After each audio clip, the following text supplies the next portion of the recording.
दोस्तों, एक 60 साल की महिला विधवा होती है जो टीचर के पद पे होती है, लेकिन अब वो रिटायर्ड भी हो चुकी थी और उसे पेंशन भी मिलता था। वो अपने घर पे अकेली रहती थी। उसका एक बेटा था जो किसी दूसरी शहर में रहकर पैसे कमाता था और फिर अपने बच्चों का ख्याल रखता था। इसी तरीके से इसकी ज़िंदगी कट रही थी, अच्छी खासी ज़िंदगी कट रही थी। उसका घर बहुत बड़ा था, उसके घर में बहुत सारे कमरे थे, बहुत सारा रूम था, तो कुछ किराए पर भी लोग लिए थे। उसका भी पैसा उस महिला के पास आता था और अच्छी खासी ज़िंदगी कट रही थी उसकी। दोस्तों, महिला जो थी एक नौकरानी रखी हुई थी खाना पानी बनाने के लिए, अपना काम करने के लिए। और वो नौकरानी जो थी सुबह भी उसके घर आती थी और शाम को भी उसके घर आती थी और फिर घर का सारा काम करने के बाद वहाँ से चली जाती थी। इसी तरीके से दोस्तों दिन बीत रहे थे और एक दिन ऐसा होता है उस महिला के साथ जिसे सुनने के बाद आप लोग हैरान हो जाएंगे। उस महिला के साथ एक ऐसा कांड होता है जिसे सुनने के बाद हर कोई परेशान हो जाता है कि आखिर हुआ तो ये सब हुआ कैसे। दोस्तों, क्या है पूरी कहानी और उस महिला के साथ क्या होता है, आखिर उसके साथ करने वाला कौन होता है, पूरी कहानी जानने के लिए आप लोग वीडियो में अंत तक जरूर बने रहना, क्योंकि दोस्तों इस वीडियो से आप लोगों को एक बहुत बड़ी सीख मिलने वाली है और उस सीख से आपकी ज़िंदगी भी सुधर सकती है। तो दोस्तों वीडियो को पूरा देखना और चैनल पर अगर नए हैं, हमारी वीडियो को पहली बार देख रहे हैं, तो चैनल को सब्सक्राइब कर लेना और वीडियो को भी लाइक कर देना ताकि ये वीडियो लोगों तक पहुँच सके। तो दोस्तों वीडियो में आगे बढ़े और आपको पूरी कहानी विस्तार से बताते हैं। नमस्कार, प्रणाम दोस्तों, मैं आप सबका दोस्त, आप सबका भाई अजय राज और आप लोग देख रहे हैं हमारा और अपना YouTube channel the story of AK। दरअसल दोस्तों ये कहानी है महाराष्ट्र की। महाराष्ट्र का एक छोटा सा एरिया होता है। उस एरिया में एक 60 साल की सलोनी नाम की विधवा महिला होती है जो पहले तो टीचर होती है, लेकिन अब प्रेजेंट समय में उसकी रिटायरमेंट ही हो चुकी होती है और वो पेंशन के तौर पर अपने घर पे रहती है। उसका एक बेटा होता है जिसका नाम रोहित होता है। वो दूसरे शहर में रह के पैसे कमाता है। उसके पति की मौत हो चुकी होती है और जो महिला होती है टीचर, वो अपने घर में रहती है। उसका बहुत बड़ा बंगला होता है, बहुत बड़ा घर होता है। उसके घर में ना जाने कितने कमरे होते हैं और उसी कमरे में बहुत सारे लोग किराएदार रहते हैं। उसका किराया भी उससे मिलता रहता है और फिर सरकार गवर्नमेंट से उसे रिटायरमेंट यानी पेंशन भी मिलता रहता है। वो जो महिला सलोनी होती है अपने घर में एक नौकरानी को रखती है जो उसका खाना बनाती है, उसके कपड़े धोती है, उसका घर का पूरा काम करती है। रोज आती है दोस्तों वो नौकरानी, सुबह शाम दोनों टाइम आती है और खाना बनाकर चली जाती है। लेकिन एक दिन जब वो नौकरानी उसके घर पहुंचती है तो उस महिला का दरवाज़ा बंद होता है। वो उसका दरवाज़ा पीटती है लेकिन दरवाज़ा कोई नहीं खोलता है। उसके बाद वो जो नौकरानी होती है परेशान हो जाती है और दरवाज़ा खटखटाने लगती है और आवाज़ें देने लगती है, लेकिन कोई नहीं उठता है। तो फिर वो एक खिड़की के रास्ते से देखने लगती है। अंदर देखते हैं दोस्तों तो वहाँ का नज़ारा देखने के बाद उसके पैरों तले ज़मीन खिसक जाती है।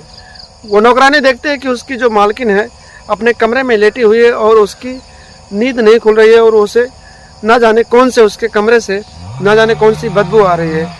इतना सुनने के बाद, इतना देखने के बाद वो आसपास के लोगों को वहाँ इकट्ठा करती है और फिर दरवाज़ा खुलवाने की कोशिश करने लगती है। जब दरवाज़ा तोड़ा जाता है तो अंदर जाकर नौकरानी देखती है तो देखती है कि उसकी जो मालकिन होती है उसकी मौत हो जाती है और उसके कमरे से कुछ अजीब सी बदबू आ रही होती है। दोस्तों वहाँ पर जब उस महिला को देखा जाता है तो डॉक्टर को बुलाया जाता है और डॉक्टर जो होते हैं वो चेकअप करते हैं और बताते हैं कि शायद कुछ गड़बड़ी होने के कारण, कुछ खाने वाने में गड़बड़ी होने के कारण इनकी मौत हो गई है। लेकिन उस डॉक्टर को ये नहीं पता होता है कि उसकी मौत नहीं हुई बल्कि उसकी हत्या की गई है।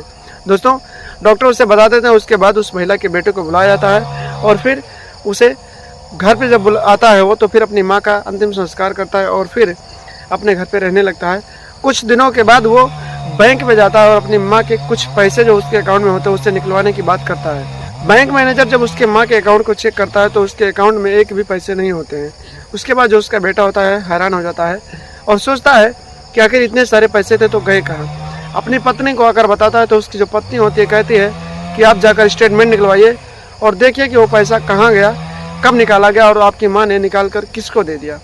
उसके बाद अगले दिन वो जो रोहित नाम का उसका बेटा होता है वो फिर से बैंक जाता है और कहता है सर मेरा स्टेटमेंट निकलवा दीजिए। फिर स्टेटमेंट निकाला जाता है तो पता चलता है कि आज के 4 दिन पहले इस अकाउंट से एक ATM से 3 से 4 लाख रुपए निकाले गए हैं। उसके बाद में जो वो रोहित नाम का जो लड़का होता है वो कहता है कि सर जिस ATM से निकाला गया उस ATM का आप हमें लोकेशन दे सकते हैं। फिर बैंक मैनेजर कहता है कि ठीक है मैं बताता हूँ। उस ATM का लोकेशन लिया जाता है। उसके बाद में उसका वीडियो निकाला जाता है, CCTV कैमरा निकाला जाता है तो फिर वहाँ पर एक आदमी दिखाई देता है। दोस्तों उस आदमी का नाम गोविंद होता है। गोविंद बंगाल का रहने वाला होता है। दोस्तों वो जो गोविंद होता है उसी महिला टीचर के घर में कमरा लेकर यानी रूम लेकर रह रहा होता है। उसकी तलाश होती है, उसके ऊपर FIR किया जाता है और पुलिस वाले जो होते हैं उसे बंगाल से जाकर हिरासत में लेते हैं और फिर पूछताछ करने लगते हैं। जब उससे पूछताछ किया जाता है तो फिर वो जो गोविंद होता है एक ऐसा राज खोलता है उस महिला के बारे में जिसे सुनने के बाद पुलिस वाले के भी रोंगटे खड़े हो जाते हैं और पुलिस वाले भी दंग हो जाते हैं। दोस्तों, गोविंद कहता है कि मैं उन्हीं के वहाँ पर काम करता था, यानी कि जहाँ पर वो रहते थे उनके बगल में एक फैक्ट्री थी, वहाँ पर काम करता था और उसके बाद में अपने दोस्त के साथ रहता था। मेरी पत्नी ने मुझे परेशान किया कि मुझे भी मुंबई घूमना है और फिर मैं उसे भी मुंबई लेकर चला गया। तो फिर मुझे रहने के लिए एक अलग रूम चाहिए होता है जहाँ पर मैं अपनी पत्नी के साथ रह सकूँ। फिर मैंने उस महिला टीचर के यहाँ रूम ले लिया और महिला टीचर के यहाँ जब मैंने रूम ले लिया तो फिर वहीं पर रहने लगा मैं। उसके बाद में दोस्तों, वो महिला टीचर जो होती थी वो आधी रात को आकर उस गोविंद के कमरे के आसपास खड़ी हो जाती थी और फिर जब गोविंद अपनी पत्नी के साथ संबंध बनाता था तो फिर वो उसे चोरी छुप के देखती रहती थी। और यही सब देखते देखते उस महिला के अंदर भी एक हवस का भूत सवार हो गया और फिर उसे भी मन में किसी के साथ संबंध बनाने के बारे में सोचने लगी और कहीं ना कहीं वो गोविंद के साथ ही संबंध बनाना चाहती थी, जिसकी वजह से वो लगातार सुबह शाम गोविंद से हाल चाल लिया करती थी और उससे पूछताछ किया करती थी। इसी तरीके से दिन बीतते जा रहे थे और एक दिन होता है जो दोस्तों लगभग 3 महीने बीत जाते हैं। फिर जो गोविंद होता है अपनी पत्नी को कहता है कि चलो ठीक है, अब तुमने घूम लिया, अब तुम घर चली जाओ। गोविंद अपनी पत्नी को घर भेज देता है और फिर वहाँ पर अकेले रहने लगता है और फिर एक दिन मालकिन से मिलता है और कहता है कि मालकिन, मेरी पत्नी घर जा चुकी है और अब मैं यहाँ नहीं रहना चाहता हूँ, अब मैं अपने दोस्तों के साथ रहना चाहता हूँ, इसीलिए आप मेरा हिसाब किताब कर दीजिए। फिर वो जो होती है मालकिन, वो गोविंद से कहती है कि अभी रुको फिर चले जाना, लेकिन गोविंद जो कहता है कि नहीं, मुझे अपने दोस्तों के साथ रहना है। तो जो मालकिन होती है उसे देखने के बाद उसके ऊपर मोहित हो जाती है, क्योंकि वो इस तरीके से अपनी पत्नी के साथ संबंध बनाता था कि जो मालकिन थी जब देखती थी तो फिर वो भी अंदर से एकदम से हवस की प्यासी हो जाती थी। दोस्तों, वो गोविंद को कहती है अगर तुम्हें जाना है तो 3-4 महीने का पैसा एडवांस देना पड़ेगा, क्योंकि हमारे यहाँ का रूल है। फिर वो जो गोविंद होता है कहता है कि इतने सारे पैसे मैं कहाँ से लाऊंगा, और उसी मजबूरी में वो उसी के रूम में रहने लगता है। और एक दिन की बात होती है, रात के करीब 11:30 बज रहे होते हैं। जो महिला होती है वो गोविंद के कमरे में जाती है और कहती है कि तुम्हें अगर यहाँ से जाना है तो तुम चले जाओ, लेकिन तुम्हें मेरी एक बात माननी पड़ेगी। फिर वो जो गोविंद होता है कहता है कि ठीक है, आप बताइए कौन सी बात माननी पड़ेगी, फिर मैं अपने दोस्तों के साथ जाकर रहूँगा।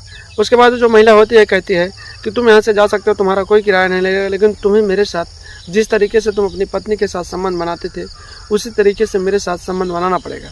फिर जो गोविंद होता है एकदम से चौंक जाता है, हैरान हो जाता है, कहता है मालकिन आप ये क्या कह रही हैं, मैं ये सब नहीं कर सकता। फिर वो जो महिला होती है कहती है अगर तुम नहीं कर सकते तो फिर तुम्हें पैसे देना होगा। उसके बाद में गोविंद भी उसी के चक्कर में मान जाता है और फिर उस महिला के साथ संबंध बनाने लगता है, उसके साथ रिलेशनशिप बनाने लगता है। इसी तरीके से इन दोनों का ये रिश्ता 5 से 6 महीने तक बीत जाता है। उसके बाद एक दिन जो होता है दोस्तों, गोविंद सोचता है कि आखिर इस महिला से कैसे पीछा छुड़ाया जाए और इससे कैसे दूरी बनाई जाए। उसके बाद में वो जो गोविंद होता है वो पहले उसके धीरे धीरे पैसे निकालने की कोशिश करता है और गोविंद जो होता है उस महिला को उसके साथ संबंध बनाता है और लगातार उसे कुछ ना कुछ पैसे लेता रहता है। और एक दिन उसके ATM से जाकर उसके अकाउंट से 3 से 4 लाख रुपए निकाल लेता है। उसके बाद में दोस्तों एक दिन ऐसा समय आता है जो गोविंद सोचता है कि आखिर इस तरह से साथ नहीं छोड़ेगी, इसे मौत के घाट ही उतारना पड़ेगा। उसके बाद एक दिन वो महिला के कमरे में जाता है और उसके साथ संबंध बनाता है और फिर आधी रात को दोनों के बीच ना जाने कौन सी कहासुनी होती है और फिर जो गोविंद होता है उस विधवा महिला यानी अपनी मालकिन का गला दबा देता है और मौके पर ही उसे मौत के घाट उतार देता है और आधी रात को ही वहाँ से फरार हो जाता है। उसके बाद में जब इतनी बात गोविंद पुलिस को बताता है तो फिर जो पुलिस होते हैं गोविंद को हिरासत में लेते हैं और फिर उसे आगे की कार्रवाई के लिए जेल में डाल दिया जाता है। और जो पैसे होते हैं दोस्तों वो पैसे उस रोहित को नहीं मिलते हैं, क्योंकि वो जो गोविंद होता है वो सारे पैसे खर्च कर चुका होता है और फिर वो सलाखों के पीछे भी जा चुका होता है, तो उस पैसे का उसे कोई अता पता नहीं होता है और ना ही उसे एक पैसे मिलते हैं। तो दोस्तों इस कहानी को बनाने का सिर्फ एक मकसद है कि आप भी कहीं बाहर पैसे कमाने जाते हैं तो आपको वहाँ भी इस तरह की औरतें मिल जाएंगी और अपने आप को दोस्तों आप लोग सावधान रहिए, क्योंकि इस तरह की औरतें जो होती हैं जब आपको अपने जाल में फंसाएंगी तो आपको कहीं ना कहीं बर्बाद कर देंगी और आप अपने ज़िंदगी से हाथ धो भी सकते हो। तो दोस्तों सावधान रहें, सतर्क रहें और कहीं भी जाएं तो ऐसी औरतों से दूरी बना कर रखें। तो दोस्तों आज की वीडियो बस इतना ही, मिलते हैं कल शाम 8 बजे एक नई कहानी के साथ।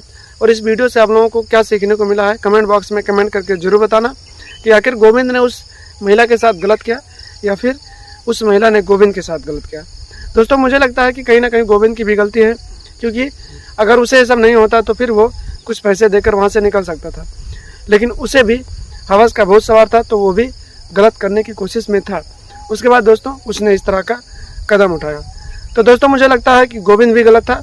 आप लोगों को जो लगता है आप लोग कमेंट बॉक्स में कमेंट करके जरूर बताएं, और साथ में आप लोग ये वीडियो कहाँ से देख रहे हैं और आपका नाम क्या है कमेंट बॉक्स में ये भी कमेंट करके बताएं, ताकि आपका नाम मैं अगले वीडियो में ले सकूं और आपका नाम लेते हुए खुशी हो।